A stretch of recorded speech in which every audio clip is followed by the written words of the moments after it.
September ini. Pematerinya spesial. Coba ya. Spesial partai pengganti, Bapak. Spesial itu pakai SS, Pak. telur SS, dua. Pak. Telur dua spesial. SS ya di apa Zoom sebelah sedang bahas sambal soalnya. Capek kan tuh.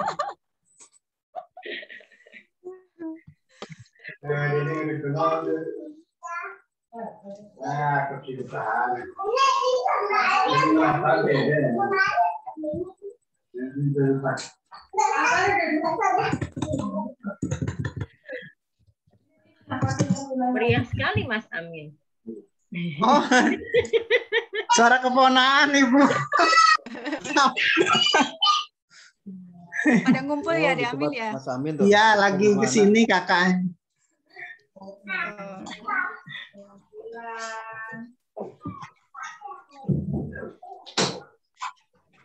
Yang sambutan nanti siapa nggih? Pak Dede. Dede, Pak Dede. Pak Dede. Dede Hari Sumarno. Oh, nggih. Diperjelas kali Pak Isnawan. Gamblang.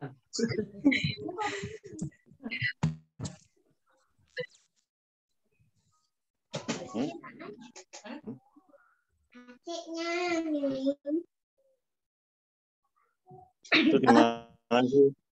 Beli cuci kok. Beli cuci. Ini gue nggak diurus. Sih gimana sih? Tempe tahu.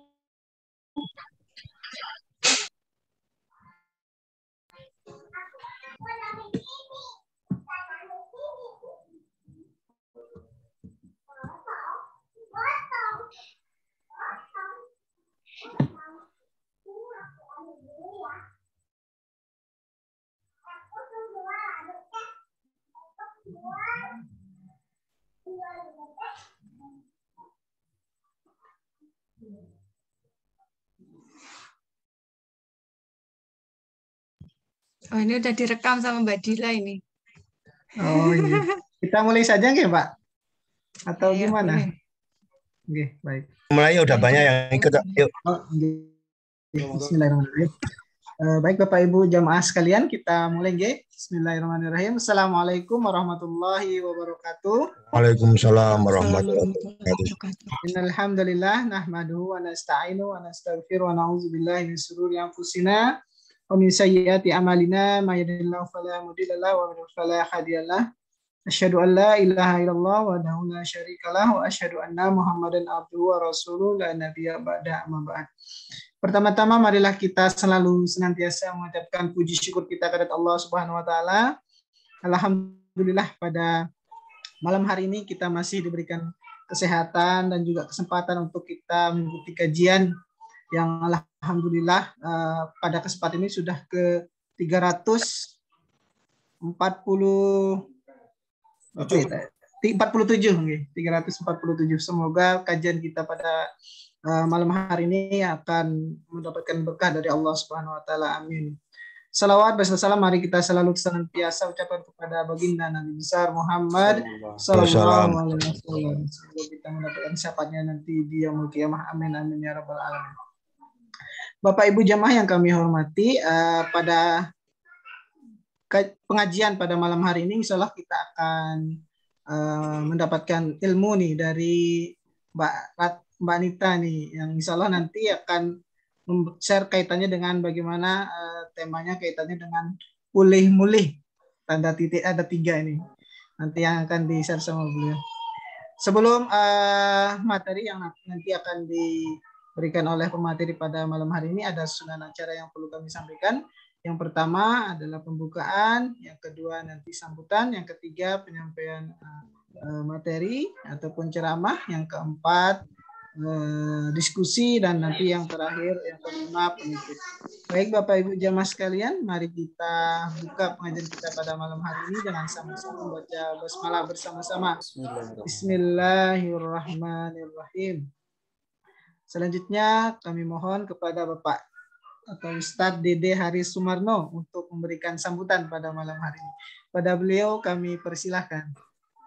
Bismillahirrahmanirrahim. Assalamualaikum warahmatullahi wabarakatuh. Waalaikumsalam Waalaikumsalam warahmatullahi warahmatullahi Alhamdulillah, wa nasta'inuhu wa nastaghfiruh wa na'udzu billahi min shururi anfusina wa sayyiati a'malina may yahdihillahu fala mudilla lahu wa may yudlil fala hadiyalah. Asyhadu an la ilaha illallah wahdahu la syarikalah wa asyhadu anna Muhammadan abduhu wa rasuluhu.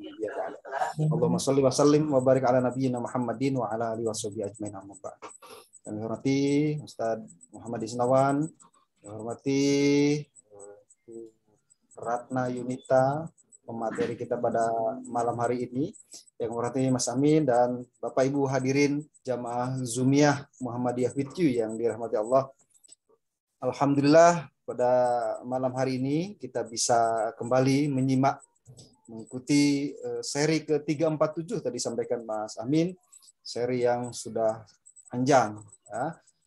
Kita sih berdoa semoga kita segera mengakhiri kajian ini, itu artinya bahwa pandemi sudah berakhir. Namun demikian, kita belum nampak ini terontong-terontongnya kapan pandemi ini akan berakhir. Tapi kita jangan pernah mengeluh, jangan pernah ngelokro, jangan pernah putus asa. Wala tayas menyerahillah. Jadi kita harus tetap optimis bahwa kondisi ini merupakan sebuah bagian dalam sejarah hidup kita yang kita temui. Maka salah satu yang harus kita lakukan adalah bagaimana membangun ketangguhan dalam diri kita sendiri, sehingga apa yang terjadi hampir 2 tahun pandemi ini membuat kita menjadi tangguh. Disebutkan dalam sebuah cerita, ada seorang anak gitu ya, yang dia diberi tempaan gitu, ditempa tiap hari, dia tidak menjadi lemah tapi justru menjadi tangguh. Dan harapannya kita pun demikian.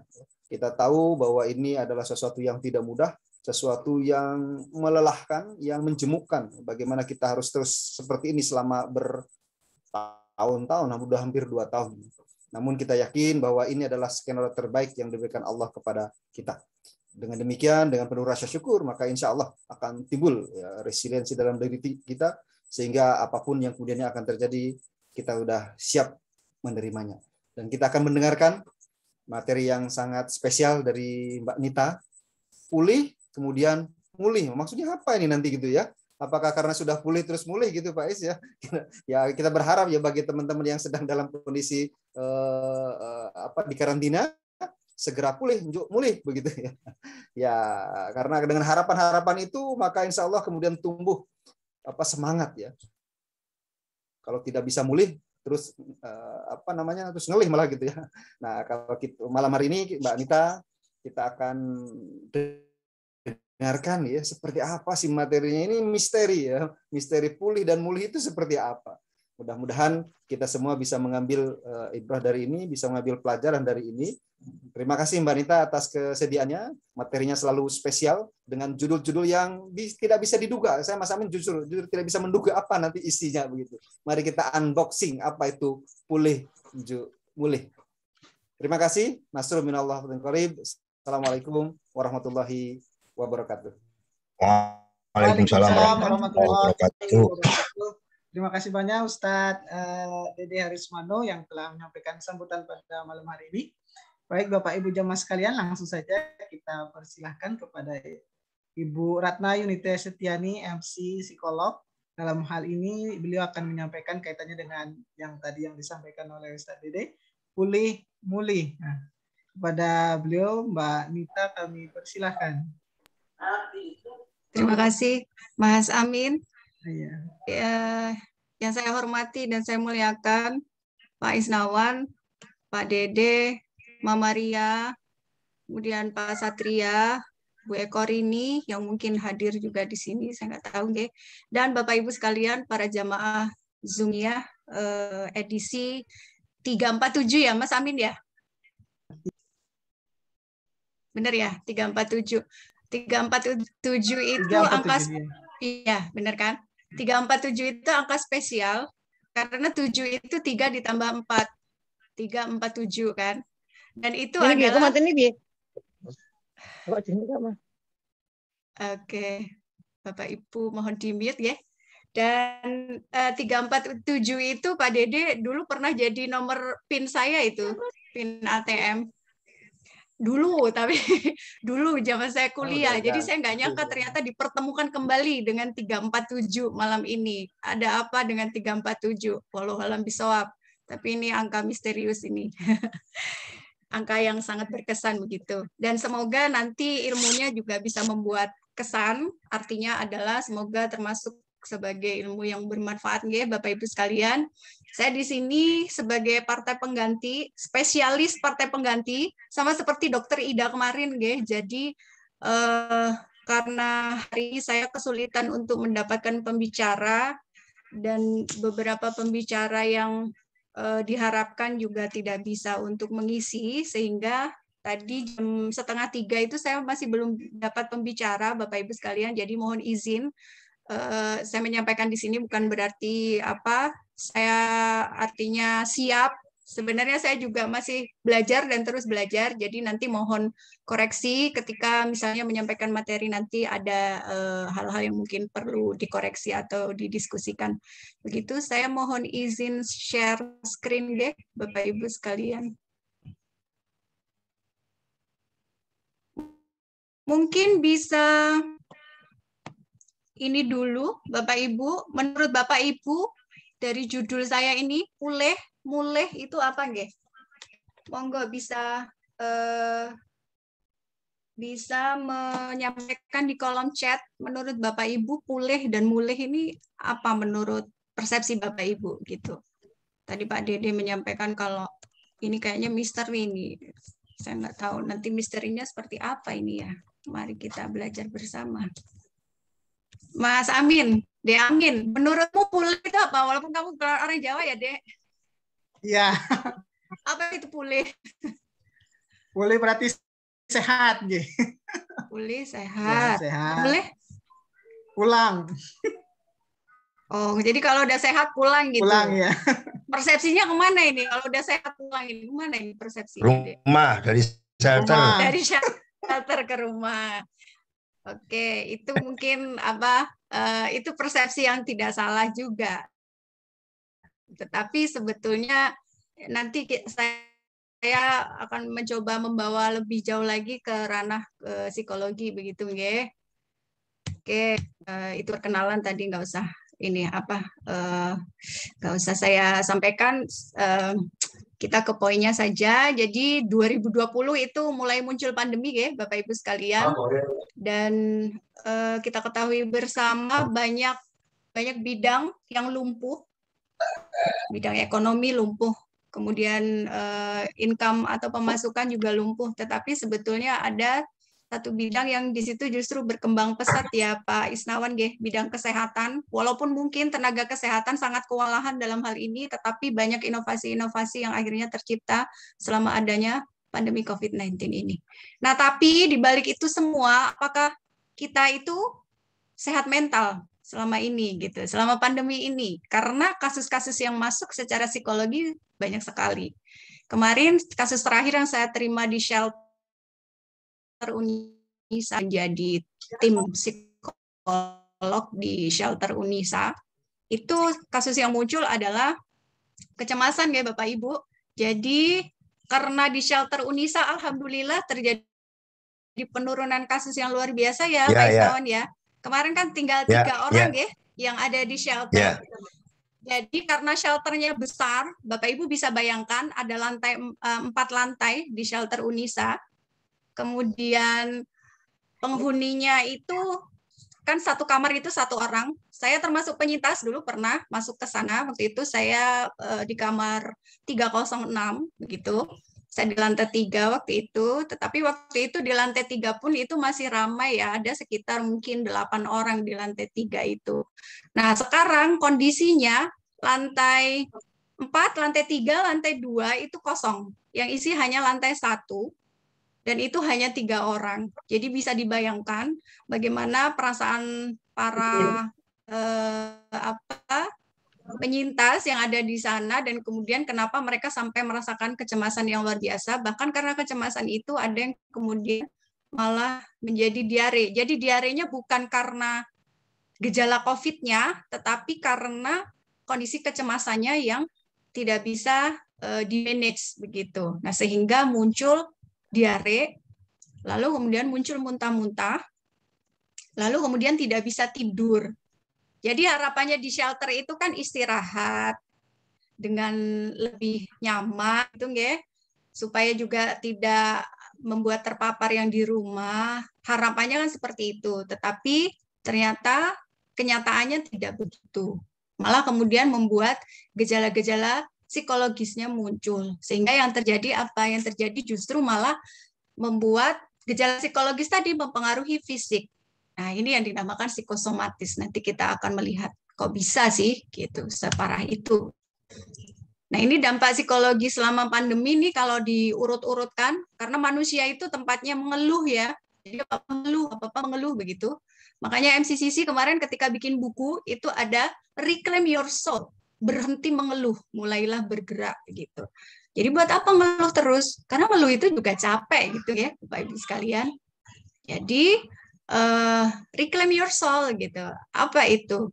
Ya raih kembali jiwa kita. Karena selama pandemi ini bisa jadi kita kehilangan jiwa-jiwa kita. Apa maksudnya jiwa-jiwa kita? Nah, jiwa-jiwa kita yang hilang tadi itu yang saya beri judul dengan pulih. Gitu deh, Amin. Jadi pulihnya itu bukan sehat dalam artian, oh ya sehat, habis kena COVID, terus kemudian kita sehat. Tapi saya menganalogikan judul pulih itu adalah sesuatu yang kita bisa raih kembali jiwa kita, sehingga kita itu benar-benar punya semangat baru.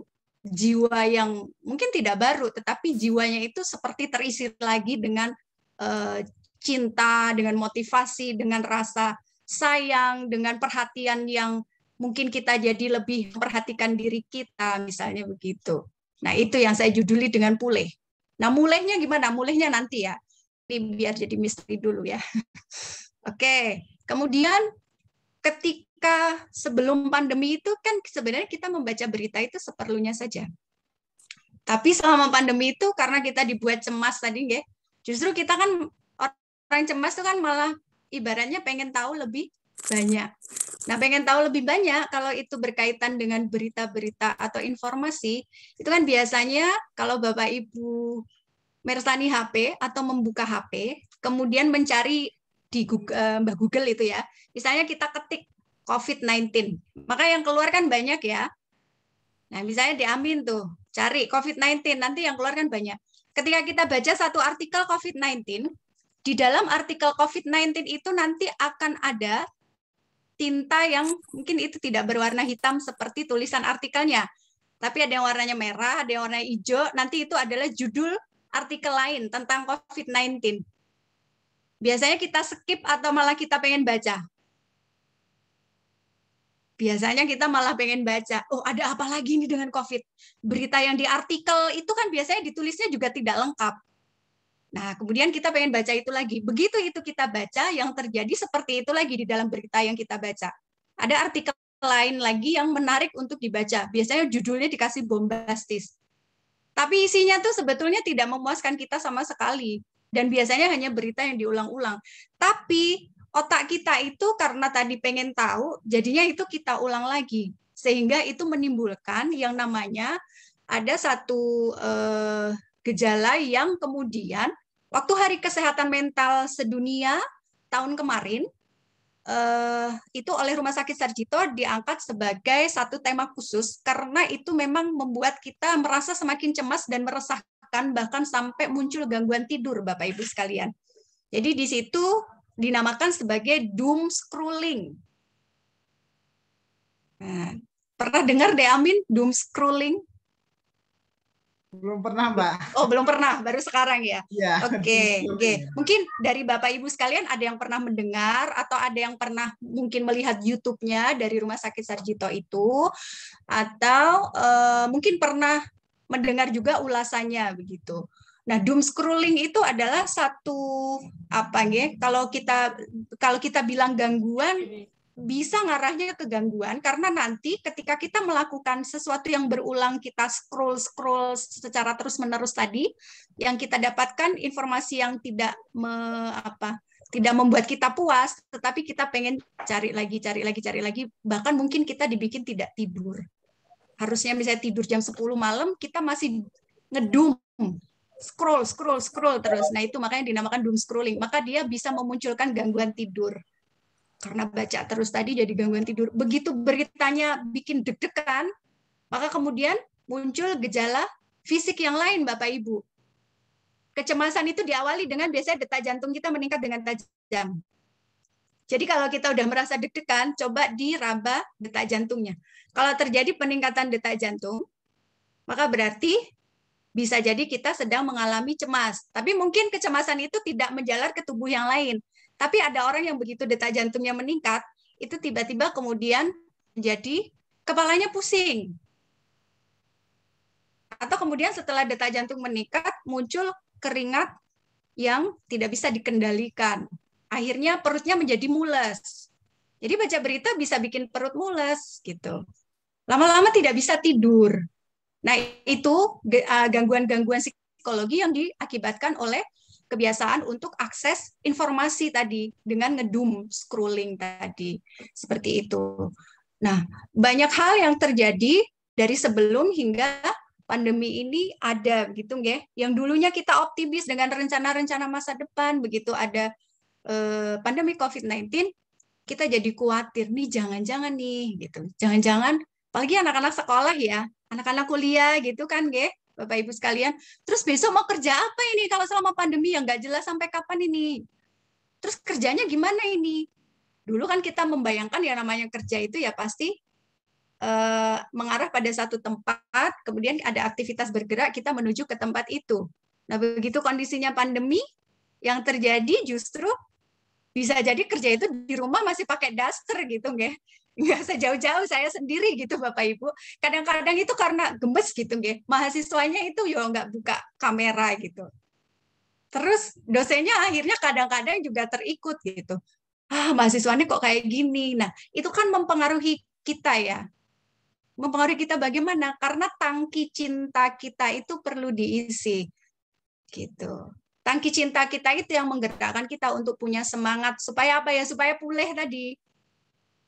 Kalau tangki cinta kita itu tidak diisi atau isinya justru malah sesuatu yang mencemaskan tadi, isinya berita-berita hoax, isinya umpatan-umpatan orang yang mungkin kita baca di media sosial tadi karena kita baca terus gitu nggih. Isinya adalah keluhan-keluhan dari orang yang mungkin kita baca di WAG yang kita punya atau WA grup itu, sumpah serapahnya orang-orang. Tangki cintanya diisi itu terus, kira-kira akan membuat subur atau justru membuat kita takut nggih? Terjadi apa? Ibaratnya tanaman ya Bapak Ibu. Tanaman kalau harusnya disiram dengan baik, dipupuk, tapi kemudian tanamannya itu justru malah dikasih nun sewu gitu ya, kata-kata yang negatif tadi itu ibaratnya seperti racun buat tanaman. Jadi seperti akhirnya tanaman itu menjadi kisut gitu ya. Kisut itu dia nggak tumbuh dengan baik, tapi mungkin malah jadi lama-lama dia akan mati. Nah, itulah yang mematikan harapan kita ketika terjadinya pandemi COVID-19 ini. Kalau kita nggak punya cadangan tangki cinta tadi, maka kita nggak akan bisa nanti untuk berhenti ngeluh. Kita nggak bisa, karena tangki cintanya nggak cukup. Tapi kalau tangki cinta kita cukup, maka ya keluhan-keluhan tadi bisa jadi karena ada motivasi kita untuk bangkit, untuk bergerak, ya sudah. Keluhan-keluhan tadi bisa jadi berkurang atau malah hilang sama sekali. Kita nggak ngeluh sama sekali. Karena yang ada di hidup kita udah tangki cintanya full, ya udah. Nggak masalah. Seperti itu. Ya. Oke. Ini keluhan-keluhan ini saya tidak akan bahas juga satu persatu. Ya. Nanti bisa di-wow sendiri karena banyak yang dimasukkan di sini. Nah, ini dia. Ini apaan sih Mbak Nita ini? Materinya pule-mule, malah gambarnya catur. gitu ya. Mungkin Mama Ria deh, Mama Ria. Menurut Mama Ria nih di sini ada catur kecil, ada catur besar, tapi catur besar itu hanya bayangan. Menurut Mama Ria, pripun ini Mama Ria?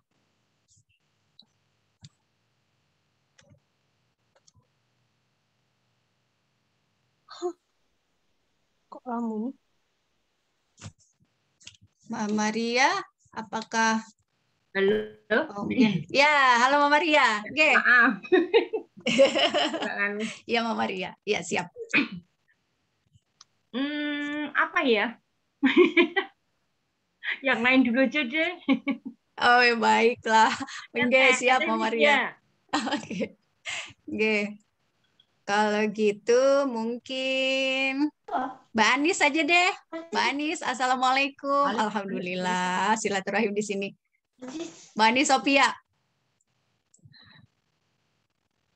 Mbak Anis, Assalamualaikum Mbak Anis. Ini tetangga saya, Mama Ria. Tetangga yang sekarang ada di kota gede. Ini yang pernah ngobrol soal cemas itu Teteh Widya ini. Oh, Teteh Widya, baik. Teteh Widya, monggo Teteh. Ditunggu pendapatnya. Menurut Teteh Widya, ini apaan sih ada catur yang kecil sama yang besar gitu? Oh, Pak Mugianta. Monggo Pak Mugianta, sudah raise hand. Ya. Oh iya. Monggo Bapak. Assalamualaikum. Waalaikumsalam warahmatullahi wabarakatuh, Pak.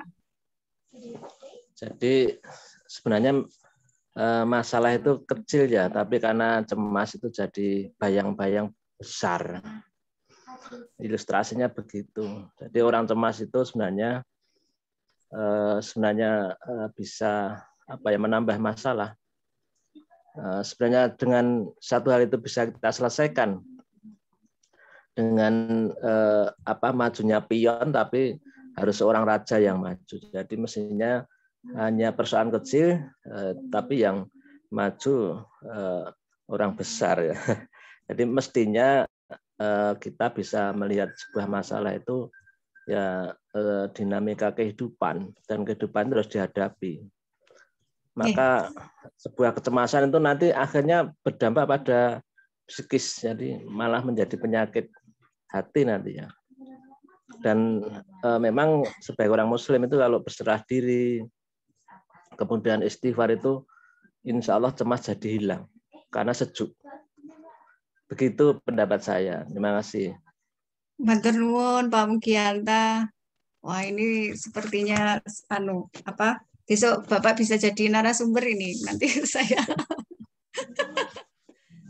saya kontak Bapak ini. Matur nuwun Pak Mugianta. Ya, jadi yang disampaikan Pak Mugianta tadi betul ya, Bapak Ibu sekalian. Jadi sebetulnya masalahnya itu hanya kecil. Dan mungkin apa yang terjadi karena masalah kita itu tidak sebesar ini gitu, tidak sebesar bayangan catur ini.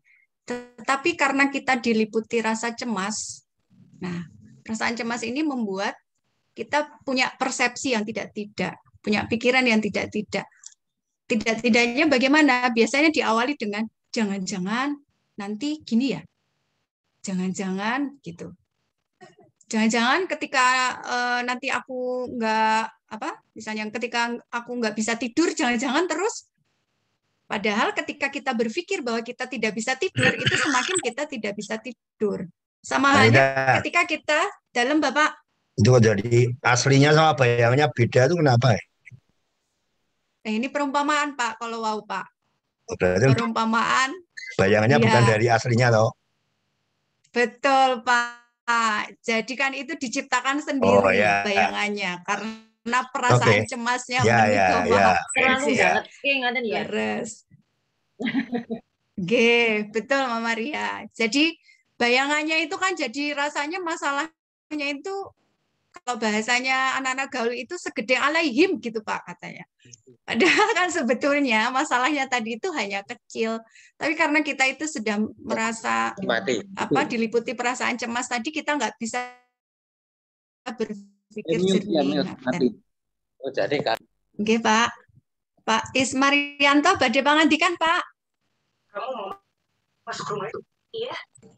Assalamualaikum warahmatullahi wabarakatuh. Waalaikumsalam warahmatullahi wabarakatuh. Oke Pak, monggo Pak. Nun sewu Mbak. Kalau tentang cemas, memang itu sebenarnya ada di diri kita masing-masing. Jadi saya sendiri, ini maaf ini, saya itu yang berita tentang COVID. Terus terang, saya menghindar nggak mau baca, takut nanti cemas juga.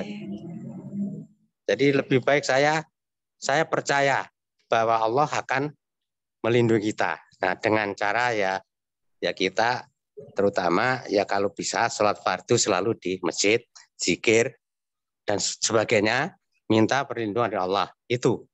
Dan saya juga tidak lepas dari prokes jadi yang dilakukan oleh pemerintah. Tetap kita bukan sombong kalau COVID nggak ada itu, Mbak. Jadi intinya kita harus bisa menepis supaya kita nggak cemas. Nah itu tentunya masing-masing akan mempunyai cara tersendiri.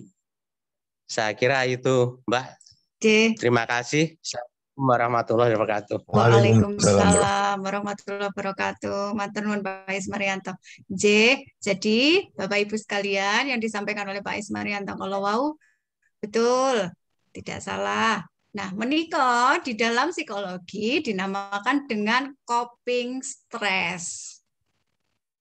Jadi kecemasan ini tadi kan sebetulnya adalah satu stres dalam diri kita. Stres itu ampun dibayangkan sebagai sesuatu yang mensewu, yang seperti misalnya wong edian gitu nggih, atau orang gila atau sesuatu yang abnormal gitu, mboten. Stres itu benar-benar sehari-hari kita alami. Stres itu kan sebetulnya adalah tekanan.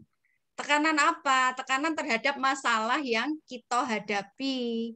Misalipun seperti apa? Misalipun hari ini tadi, nggak usah jauh-jauh ya Bapak Ibu. Hari ini tadi dari pagi misalnya sampai sore, saya kan belum dapat narasumber, nggih. Nah kan akhirnya mau tidak mau, akhirnya saya yang harus memberanikan diri untuk menjadi narasumber. Kenapa? Kalau nggak jadi narasumber nggak jalan MBY malam ini. Misalipun ngaten. Stres mboten, nggih stres. Kenapa? Materinya dereng wonten Pak Ismarianto. Setengah 3 sonten wau kula tasih harus mengikuti Zoom. Ini adalah Zoom ke-6 hari ini Pak. Kula mengikuti ngaten. Materinya ya, betul. Kan akhirnya kula merasa tertekan loh, Pak. Gitu ya. Jadi ketika merasa tertekan kalau wau, apa yang bisa kula lakukan supaya kula tidak terlalu mengikuti diri kula yang pikirannya tidak tadi. Kalau kula ngikuti pikirannya tidak, engko aku mesti raiso. Engko aku mesti nek misalnya ngene iki diomongke elek misalnya. Materinya dibilang jelek. Nanti kalau misalnya memberanikan diri apa kata dunia gitu. Kalau mengikuti yang seperti itu mboten dados, Pak. Nah, yang positif aja, ya, saya betul. Bisa dan mampu. Betul, Pak. Nah, itu yang namanya coping stres, Pak. Artinya ketika kula menyiapkan diri kula untuk saya pasti bisa. Pasti bisa, insya Allah bisa. Dan ini diniatkan untuk apa? Misalnya, ini diniatkan untuk kemanfaatan bersama. Ya, namanya belajar salah itu wajar. Jadi nggak apa-apa nek kulo klien tuh ya memang manusia salah satu sifat manusia begitu kan Pak misalipun. Nah itu coping stresnya kulo. Pak Ismarianto tadi punya coping stres ketika punya masalah dengan kalau baca ini Mbak saya nggak kuat nanti saya nggak merasa cemasnya begini-begini akhirnya tidak membaca toh ngaten toh Pak. Nah itu coping stresnya Bapak. Dikuatkan dengan apa? Berzikir, sholat, tepat waktu di masjid, ngaten toh kan melindungi, membentengi diri secara psikologis. Nah, itu menjadi vitaminnya Bapak. Nah, coping stresnya ditambah lagi. Jadinya Bapak menjadi kuat tadi secara psikologis, nggak mudah untuk merasa cemas. Ngaten. Setiap orang punya coping stresnya masing-masing dengan cara yang berbeda-beda. Makaten, nggih, Pak Ismarianto. Oke, baik. Teh Widya tadi saya dengar suaranya. Mau ada yang disampaikan, Teh? Teh Widya? Iya, Jeng. Ini kalau saya sih, ini kalau ya soalnya ya pengalaman pribadi gitu. Kalau ngadepin stres emang kayaknya mumet gitu ya, sama itu jantung tuh jadi berdebar-debar. Tapi kalau misalnya itu kita kan harus menyelesaikannya ya Jeng ya kayak barusan. Nggak ada pematerinya. Nah, itu memang kita harus menyelesaikan. Nah, kalau misalnya kita seperti itu, biasanya sih kalau di masalah kerjaan gitu, itu ya kita harus mengenali kenapa kita stres gitu kan. Kenapa kita tuh ada rasa takut, ada rasa was-was gitu. Apa yang membuat itu kita pikirkan gitu. Nah, dari itu mungkin satu persatu kita selesaikan dari yang paling mudah mungkin ya Jung ya gitu. Terus apa? Ya kita nggak bisa cuma diem aja. Kalau diem aja kita tuh malah jadi mundur gitu. Jadi kita harus maju, kita harus apa menghadapi masalah itu gitu. Gitu Jeng, kira-kira tanggapan yang barusan dari saya. Matur nuwun. Matur nuwun Teh Widya. Nah, itu berarti coping stresnya Teh Widya, kira-kira begitu. Teh Widya akan merasa lebih bisa untuk fight gitu nggih ketika masalahnya diurai dulu nih. Ini kenapa nih gitu. Kalau sudah diurai nanti berarti menyelesaikan yang mana dulu? Oh, yang paling sederhana. Sama seperti ketika kita mengerjakan soal nggih.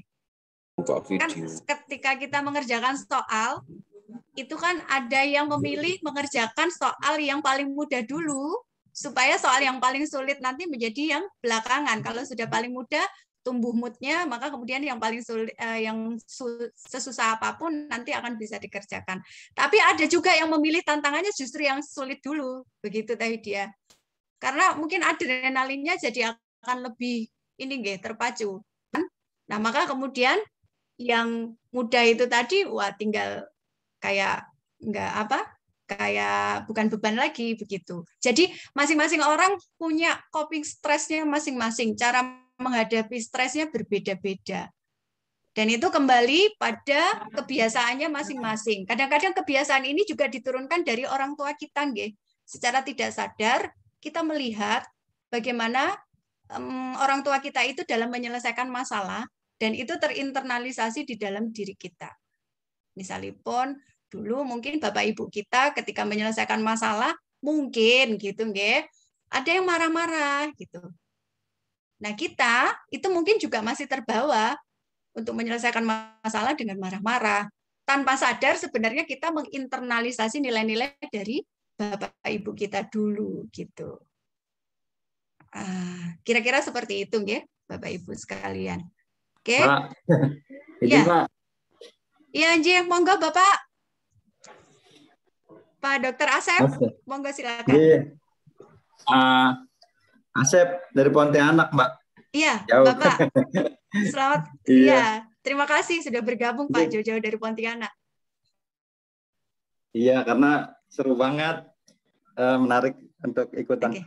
Jadi kalau saya sih lebih ke ini, lebih ke izin berdiskusi. Iya. Lebih ke menganggap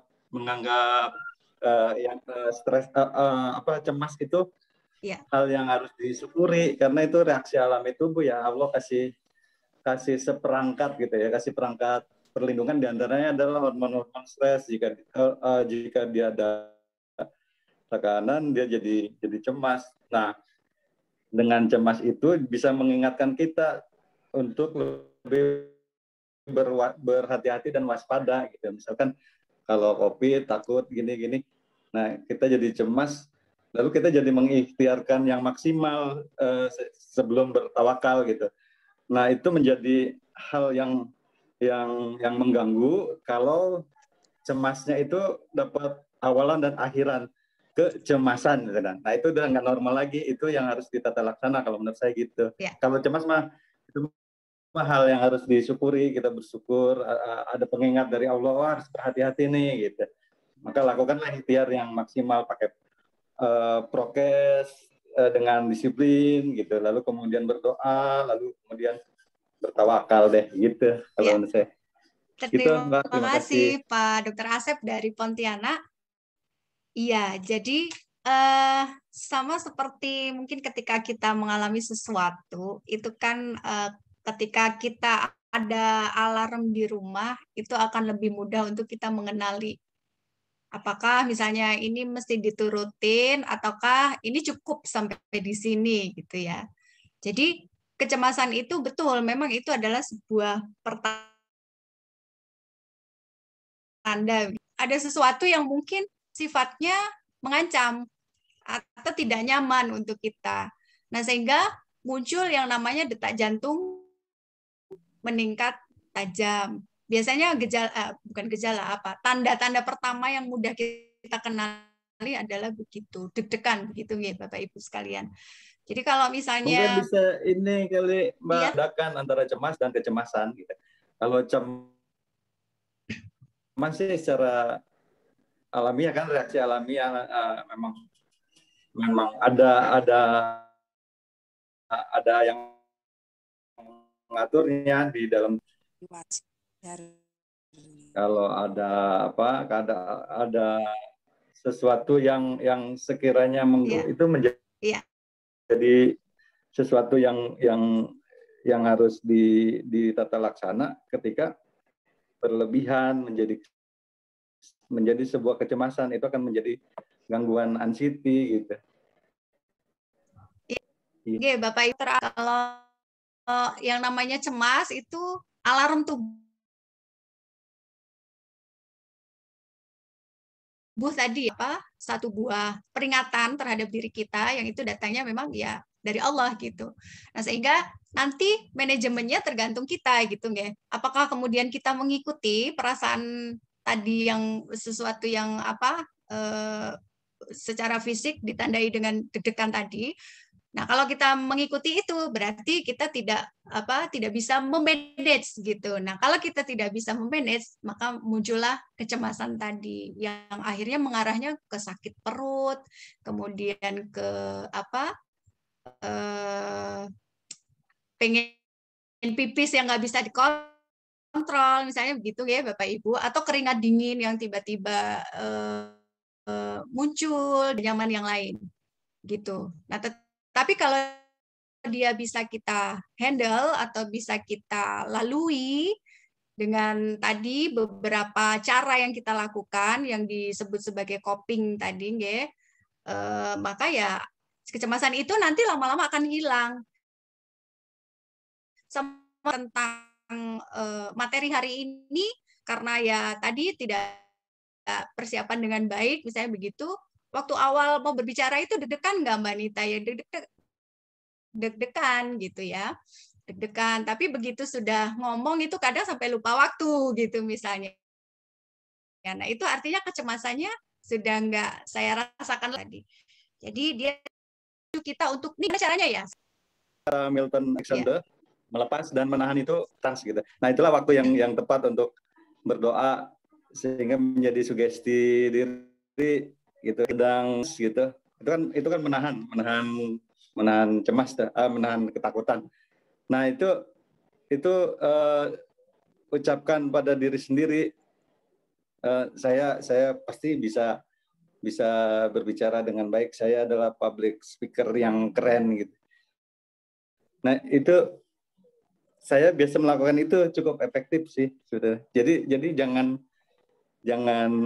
dijadikan panik itu jangan berkembang menjadi panik gitu ya, dokter. Iya, jangan berkembang menjadi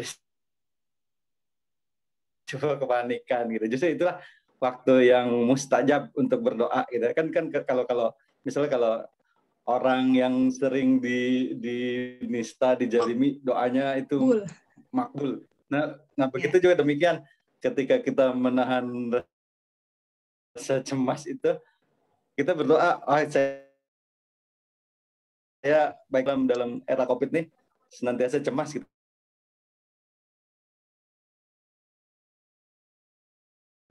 Iya berdoa pasti dikabulkan.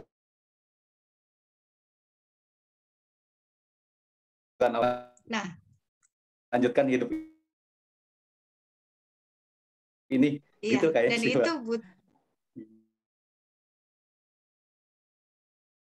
itu yang namanya di belakang. Jadi ada padanya dia ditambahi ke sama yang mengganggu kita kan, mengganggu tidak hanya secara psikologis tapi juga sampai fisik tadi ya, muncul keluhan-keluhan perutnya tiba-tiba sakit, rasanya seperti diare, bahkan mungkin benar-benar diare gitu misalnya. Oke, matur nuwun Dokter Asep. Ya, sebenarnya menanya, tapi ngulang lagi nggak apa-apa ya. Gimana? Coping stress itu bisa dijelaskan, Mbak. Saya agak ketinggalan. Oke, baik. Baik, mohon izin Bapak Ibu sekalian, saya menjelaskan sedikit tentang coping stress, nggih. Nanti setelah itu materi kita lanjutkan. Jadi coping stress itu bagaimana cara kita untuk bisa mengatasi tekanan yang ada di dalam diri kita, nggih, dokter. Jadi kan orang itu punya caranya masing-masing, gitu kan, nggih. Manajemen stres gitu ya? Betul. Misalnya kalau iya, misalnya kalau saya gitu, nggih. Kalau saya mungkin cara saya untuk mengendalikan supaya stres saya itu tidak menjadi berlarut-larut, misalnya saya sambil nyanyi, misalnya gitu ya. Atau ketika saya menyampaikan materi ini tadi, saya melakukan self-talk dulu tadi. Saya bilang sama diri saya sendiri, saya pasti bisa gitu. Saya pasti bisa, karena ini tujuannya baik. Allah itu pasti akan menolong saya gitu, misalnya begitu, nggih. Nah, itu kan coping stres saya. Pak Ismarianta tadi coping stresnya adalah dengan cara sholat tepat waktu, karena menurut beliau di mana beliau mengembalikan semuanya sama yang di atas, ya akhirnya terbantu semuanya gitu misalnya. Iya, terima kasih Mbak. Saya mohon maaf kalau menghambat materinya. Oh, enggak.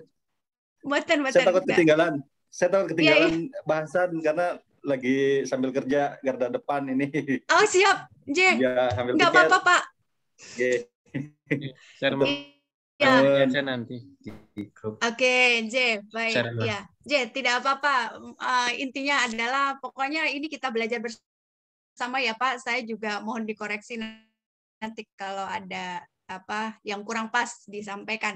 Baik, Bapak Ibu, kita lanjut, nggih. Oke. Sebentar. Nah, ini dia. Kekhawatiran adalah sesuatu yang seharusnya bisa dikurangi karena harga dari kekhawatiran yang kita miliki itu biayanya apa sih? Kekhawatiran itu adalah cemas yang berkembang menjadi kecemasan tadi, nggih. Jadi kalau kita hanya merasa cemas tadi sebetulnya itu adalah alarm di dalam diri kita untuk apa? Supaya kita bisa menjadi lebih baik. Maksudnya gimana ya? Kayak misalnya mau presentasi begitu nggih Bapak Ibu? Cemas tuh biasa, ngerasain detak jantungnya yang meningkat tadi tuh biasa kalau kita bisa kendalikan. Jadi begitu misalnya saya ngerasa cemas mau bicara di Zoom ini gitu, yang saya lakukan apa? Ya saya berusaha gimana caranya supaya Bapak Ibu itu perhatiannya ke saya misalnya.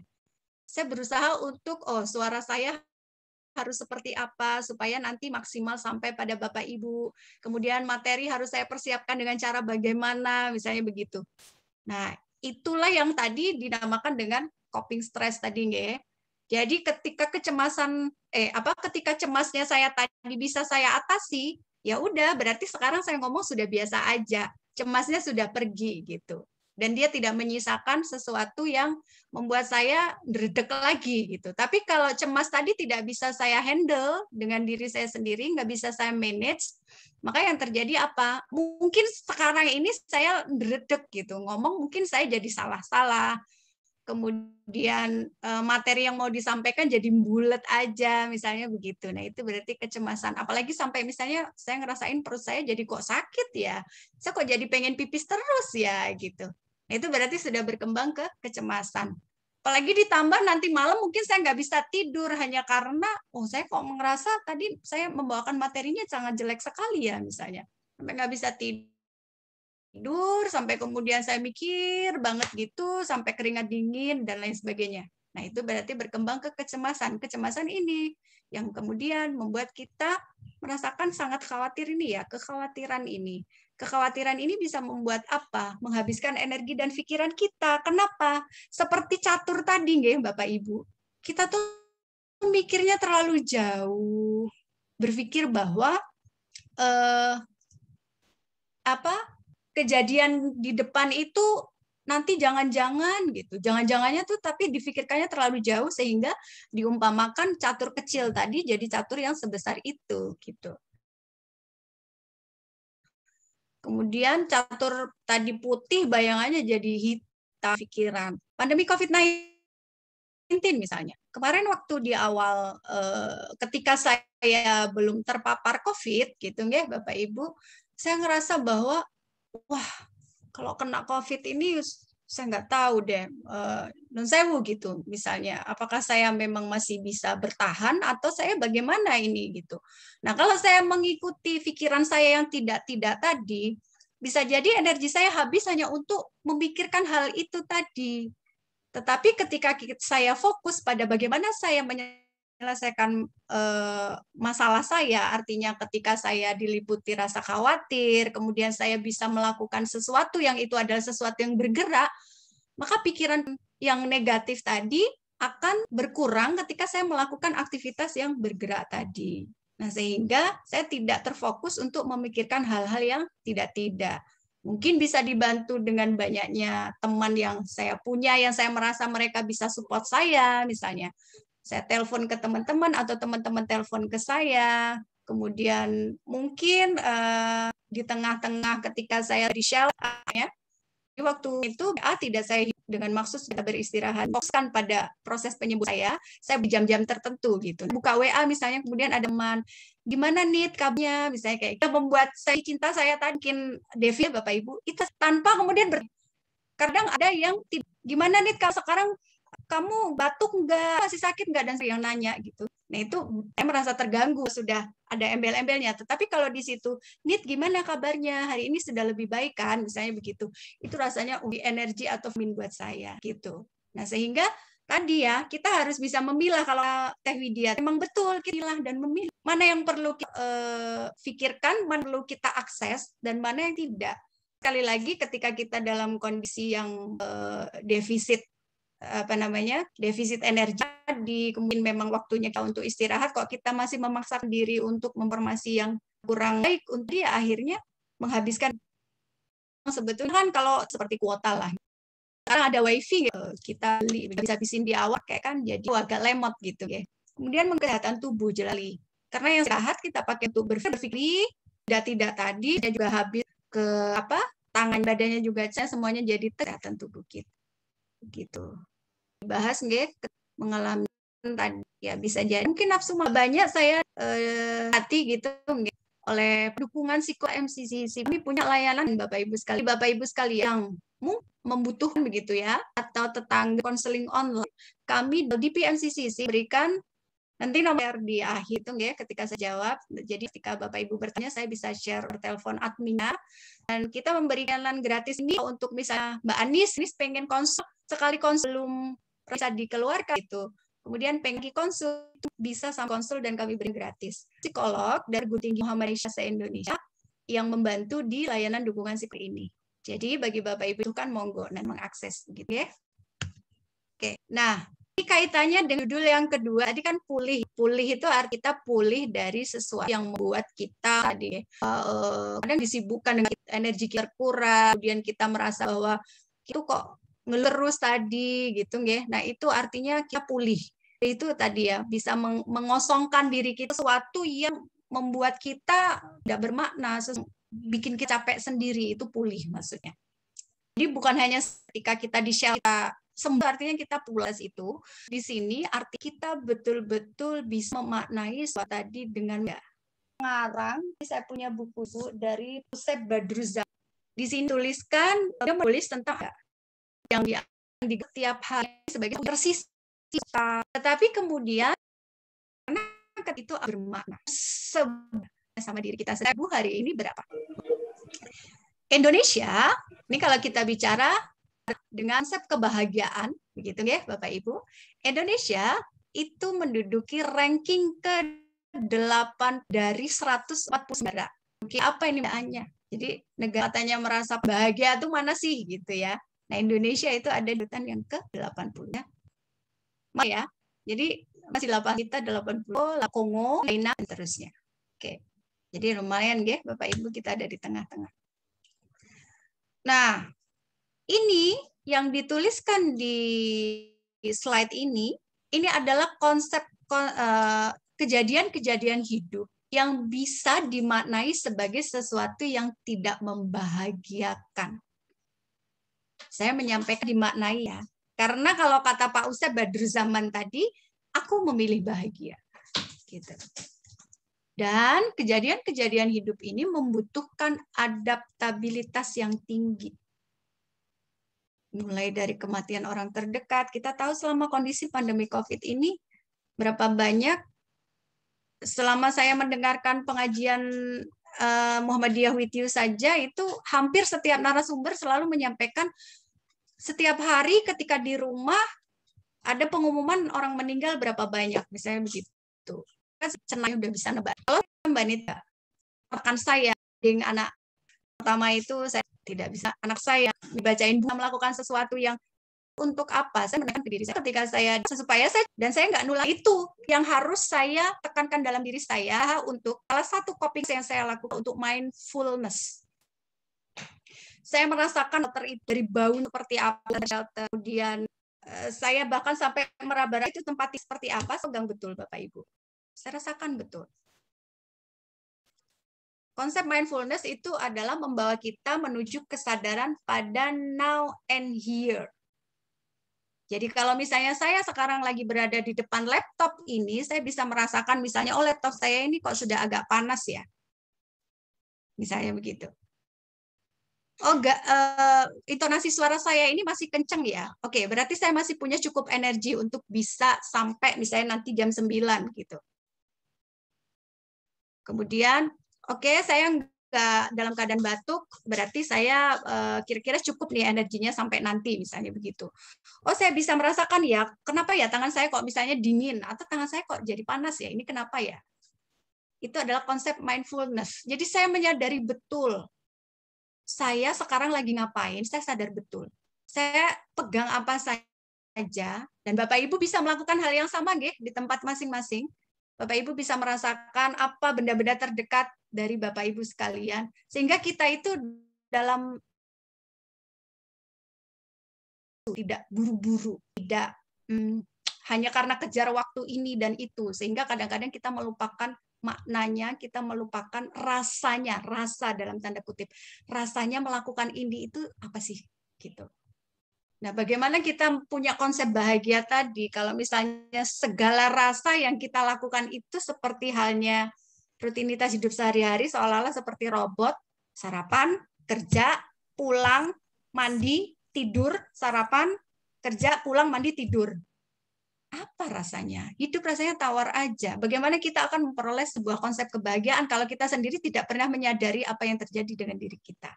Gitu. Jadi justru waktu ketika saya dikirim ke shelter itu seolah-olah Gusti Allah itu mau menyampaikan kepada saya bahwa, Nit, kamu itu jangan cuma rutinitas hidup itu ngezoom begitu. Kira-kira seperti itu.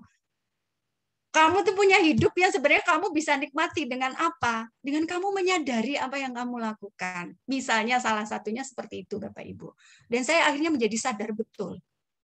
Bahwa saya hidup itu harusnya memang saya menikmati hidup saya gitu nggih. Misalnya salah satunya seperti itu. Bahkan ketika dalam rutinitas sehari-hari sebelum saya sakit itu saya disibukkan dengan sesuatu yang membuat saya agak lupa gitu nggih, agak lupa. Kenapa? Karena misalnya saya tuh seolah-olah punya alasan bahwa harusnya saya ngaji ini dengan alasan misalnya harus ini, itu, dan sebagainya, itu seolah-olah saya membuat permakluman terhadap diri saya sendiri. Oh ya nggak ngaji, ya nggak apa-apa ya, aku nanti juga akan handle ini, handle itu, dan sebagainya.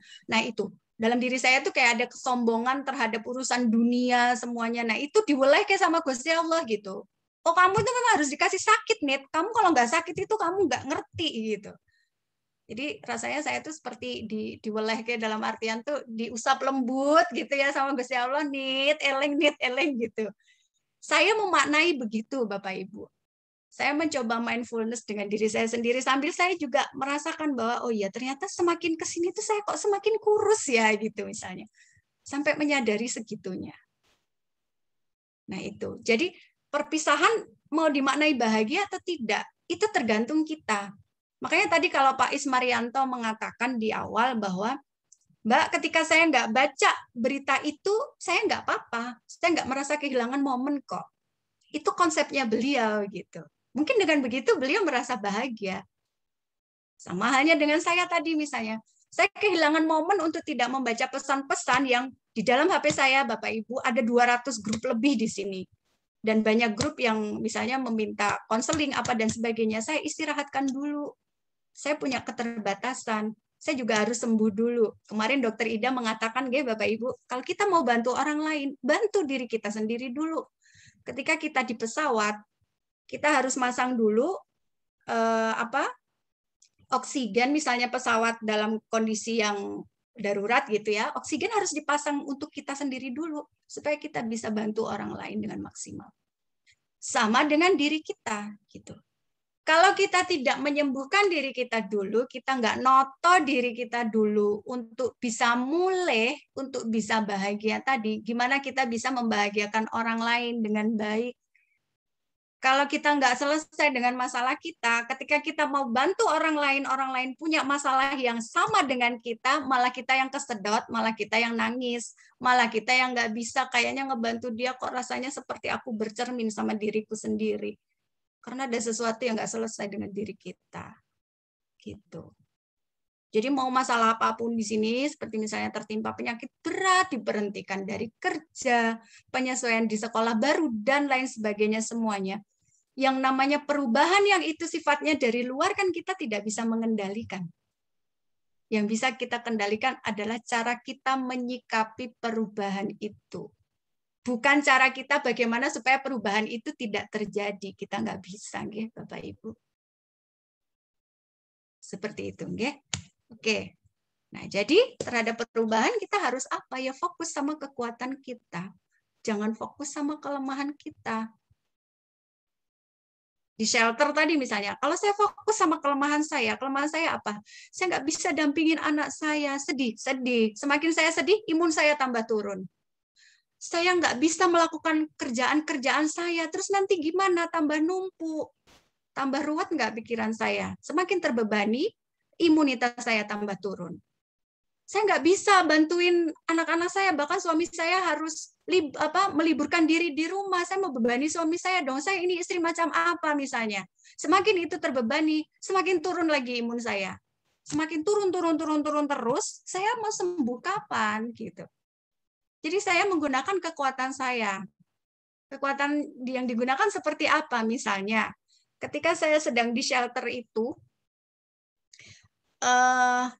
karena saya hobinya memang agak kinestetik begitu ya Bapak Ibu. Jadi waktu itu saya diminta untuk memimpin senam pagi misalnya. Itu sebuah prestasi nggak buat saya? Prestasi sekali. Menaikkan imun saya nggak jelas sekali. Membantu meningkatkan imun saya. Saya jadi merasa berarti walaupun dalam kondisi saya sakit, saya masih bisa loh memimpin senam teman-teman di shelter misalnya. Atau saya masih bisa loh, walaupun saya sama-sama punya masalah di shelter, tapi saya masih dijadikan tempat curhatnya beberapa orang di sana, misalnya begitu. Nah, itu perasaan-perasaan berarti yang kemudian membahagiakan saya. Kenapa? Karena saya memilih bahagia. Gitu ya. Hidup itu adalah 10% apa yang terjadi, dan 90% adalah sikap kita terhadap apa yang terjadi. Jadi kalau kita tadi ingin memilih konsep bahagia, ya pilih sikap yang membahagiakan kita. Ada orang memaki-maki kita. Kita mau pilih apa? Balik maki-maki orang itu bisa aja. Habis nggak energi kita? Habis. Musuhan nggak? Bisa jadi iya. Lalu apa yang terjadi selanjutnya? Bisa jadi kerjaan kita juga nggak tuntas karena harusnya berhubungan dengan orang itu, jadi nggak bisa connect dengan orang itu. Kemudian banyak efek yang lainnya lagi. Tapi kalau kita kemudian memilih untuk menyikapi dengan bijak, mungkin ambil jeda dulu dari orang yang bikin kita sebel itu misalnya.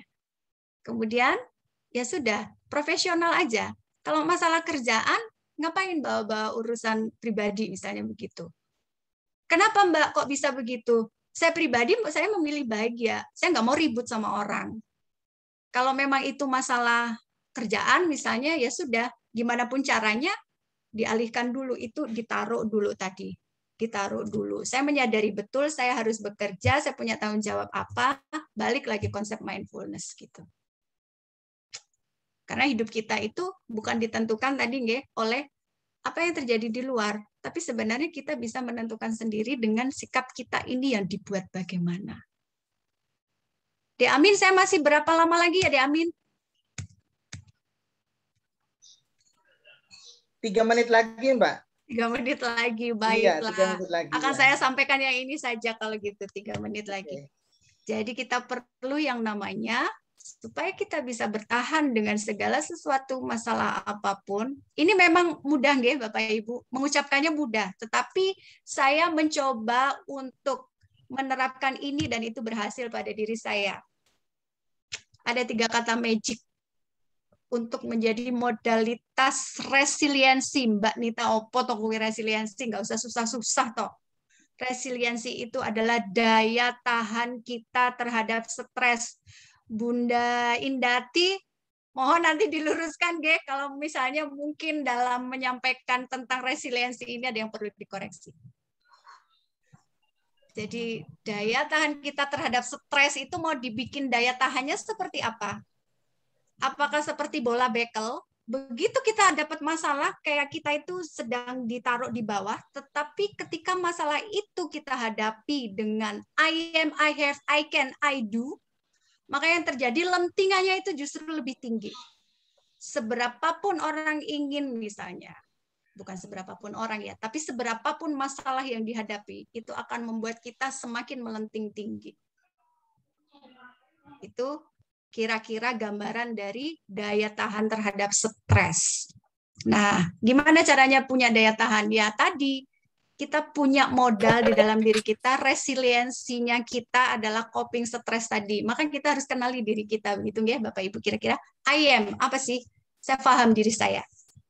Saya itu siapa? Saya Nita. Nita itu hobinya apa? Oh, Nita itu hobinya baca. Nita itu hobinya nulis. Kalau saya dalam keadaan tertekan, saya akan senang nulis. Bahkan nulis status itu saya lakukan, Bapak Ibu. Tapi bukan status melo ya. Jadi mungkin, ini Pak Dede masih bergabung nggak ya? Pak Dede. Jadi kalau saya nulis di status saya di Facebook atau di Instagram, saya nulis status tentang apa? Kalau saya lagi sedih, maka saya akan mengaitkan dengan psikologi. Dan alhamdulillah Bapak Ibu sekalian, ini berkat bimbingan, saya nggak tahu Pak Usna ini juga ada di sini nggak? Itu. Beliau guru saya untuk menulis. Jadi kalau misalnya status tadi saya kumpulin, itu menjadi sebuah buku Bapak Ibu. Mohon maaf ini bukan apa-apa, tapi saya cuma mau bilang bahwa kita nulis status itu nggak ada salahnya. Bukan semua status itu melo-melo begitu, nggak juga. Ini adalah salah satu buku saya, Ketika Tuhan Menyapa. Nggak terlalu kelihatan ya. Oke. Nah, ini adalah hasil dari status-status di Facebook saya, Bapak Ibu, yang dikumpulkan kemudian menjadi satu buah buku. Saya tahu, saya ini hobinya apa, saya bisa melakukan apa. Jadi kalau saya dalam keadaan tertekan, saya akan ngapain? Saya paham diri saya, I am. I have, saya punya apa? Oh, saya punya teman-teman yang bisa mendukung saya ketika misalnya saya dalam kondisi yang jatuh tadi. Karena manusia kan nggak bisa hidup sendiri ya. Misalnya mungkin Diamin gitu misalnya. Oke, Diamin ternyata menurut saya Diamin ini bisa menjadi pendukung saya di ring yang kedua. Karena ring pertama kita untuk membangun diri kita itu adalah keluarga kita. Tapi kan kadang-kadang keluarga itu nggak bisa, apa ya istilahnya, nggak bisa mungkin kadang memberikan support seperti yang kita harapkan atau kurang gitu. Kita masih punya garda selanjutnya. Siapa itu? Peer group kita, teman-teman dekat kita. Saya punya itu, I have. Gitu. Terus siapa lagi yang bisa dijadikan I have? Saya punya apa lagi gitu? Oh, saya punya teman-teman yang di situ apa ya? Misalnya mendukung hobi saya. Itu bisa dijadikan peer group juga. Gitu. Kemudian apa lagi? I can.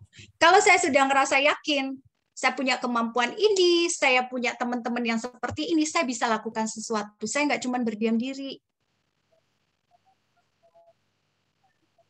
I can itu seperti sebuah konsep. Saya akan lakukan A, B, C, D, E, F, G. Yang terakhir adalah I do. Saya pasti lakukan. Gitu. Jadi saya udah punya rancangan tadi apa-apa. Oh ya, kondisinya COVID, saya harus di shelter, saya nggak bisa ngurusin kerjaan karena saya nggak boleh bawa laptop. Tapi saya masih bisa nulis status, yang status ini nanti akan jadi buku misalnya. Saya ngerancang itu semua. Lalu apa yang terjadi? I do, saya lakukan, saya nulis status betul gitu. Tapi status yang saya tulis kembali lagi tadi yang saya hubungkan dengan hal-hal yang positif. Karena saya nggak mau saya meracuni diri saya dengan hal negatif tadi begitu Bapak Ibu. Kalau masalah dikasih like banyak dan sebagainya, itu menurut saya bonus ya. Tapi bukan itu tujuan saya. Tujuan saya adalah saya mengeluarkan unek-unek saya supaya saya nggak bete di shelter, misalnya begitu. Dan setelah I do, apa yang terjadi? Ya sudah, saya sudah mengeluarkan itu semua. Perkara nanti misalnya mau jadi buku lagi, alhamdulillah itu bonus lagi gitu. Tapi kalau misalnya nggak jadi buku pun, saya udah ngeluarin unek-unek saya dan itu tidak mengganggu orang lain. Karena saya menuliskan dengan, menurut saya, menuliskan dengan hal-hal yang positif. Begitu.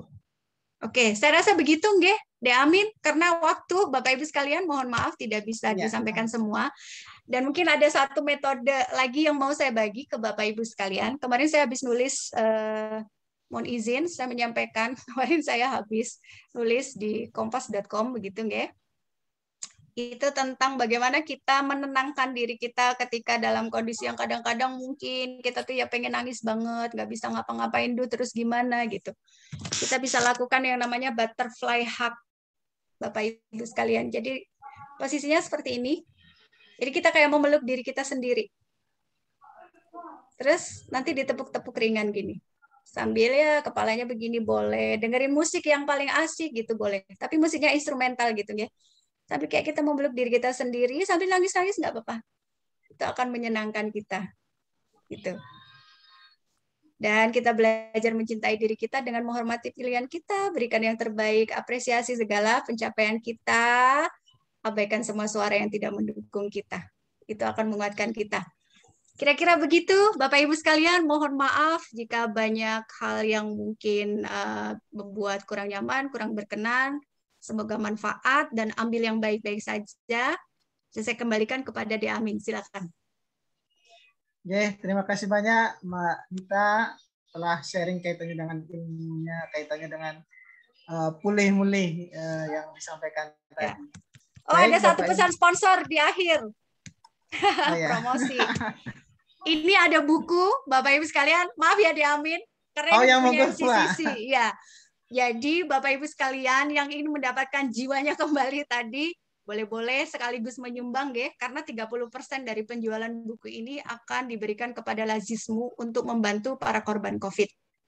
Di dalam buku ini ada testimoni dari Profesor Dr. Haji Haidar Nasir, Ketua Umum PP Muhammadiyah, dan dari Profesor Dr. Seger Handoyo, kemudian juga dari Ketua Satgas COVID, Dr. HC Doni Monardo.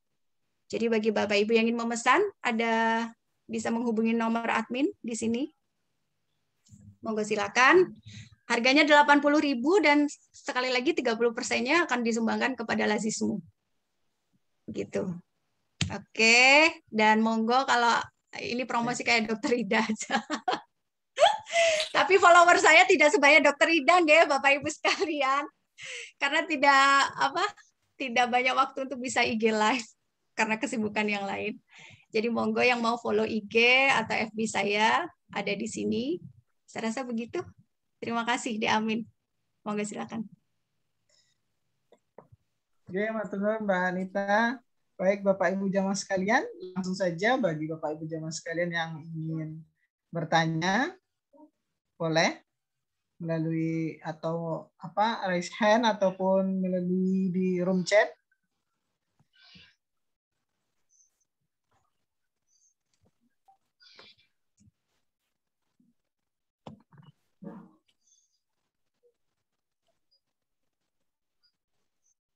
Ini sepertinya ada pertanyaan ya. Dari Mbak Anis ini, De Amin. Iya. Oh ya. Oh ini tanggapan yang tadi nih Mbak, yang kaitannya dengan cemas. Oh ini tanggapan ya. Oh iya maaf. Ya. Lagi ada pertanyaan. Oke. Iya.